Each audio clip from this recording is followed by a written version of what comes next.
So we discussed stress as distribution of force over an area, and we've talked about average stress. So now we're going to talk about specific stresses with specific distributions over the area.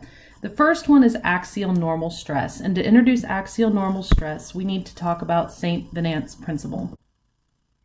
St. Venant's principle says that if I've got this member here that is axially loaded, in this case with the axial load P, and if I take two cross sections, one of them here at AA, which is very close to the load, and the other one here at BB, my stress distribution is going to look very different depending on those cross section locations. If I look at section AA, my stress distribution is going to be concentrated more in the middle here and have less stress on the outside there. However, if I look at section BB, which is further away from where the load is applied, then you'll see here that the load distribution, the stress distribution starts to even out as we move away.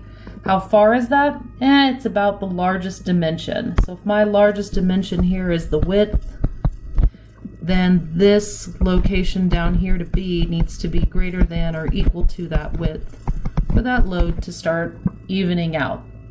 And that's St. Venant's principle. The important thing to take away here is that's where we get our equation for axial normal stress, which we'll call sigma A, which is the load P over the cross-sectional area A.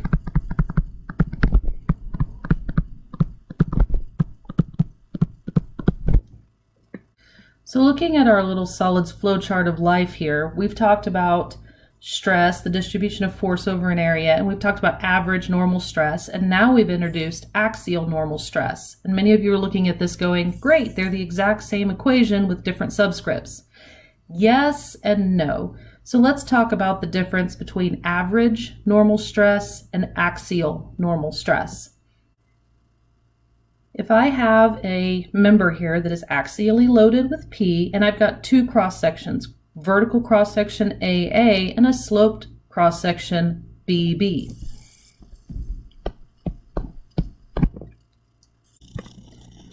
So if I draw a section at vertical section AA, I'm going to have shear normal and moment acting within that section. If I have average normal stress, okay, that's going to be the internal normal force over the cross-sectional area that goes into the page. From this section, I can also get axial normal stress, which will be the normal force acting over the area. And in this case, my normal force would equal to axial load P. If I come over here to section BB, I still have average normal stress that's equal to my normal force over the area. However, this section is not showing my axial normal stress because I don't have a normal force that is acting in line with the axis. So axial normal stress is axial direction only. Average normal stress is any normal force acting over a perpendicular area. So I have here a rectangular bar with 3 axial loads on it, and I want to find the axial normal stress throughout the system. So my solution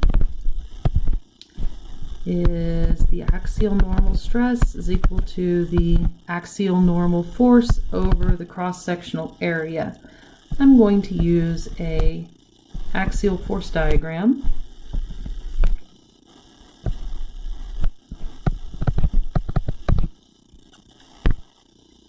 And we're going to be in kilonewtons, 20 in compression. Going across, I have 35 going the other way.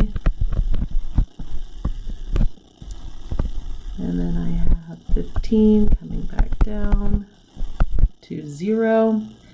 So I have 2 internal normal forces that are acting along the same axis as the bar.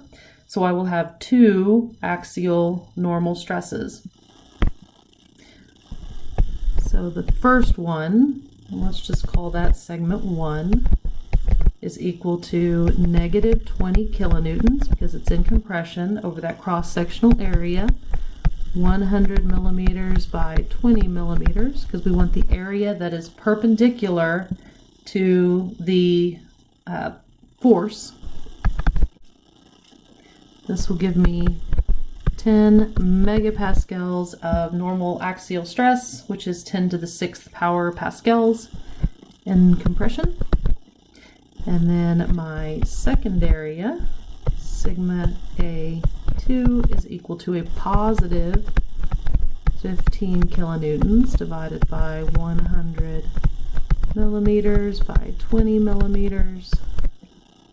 And this will give me a slightly smaller 7.5 megapascals, this time acting in tension.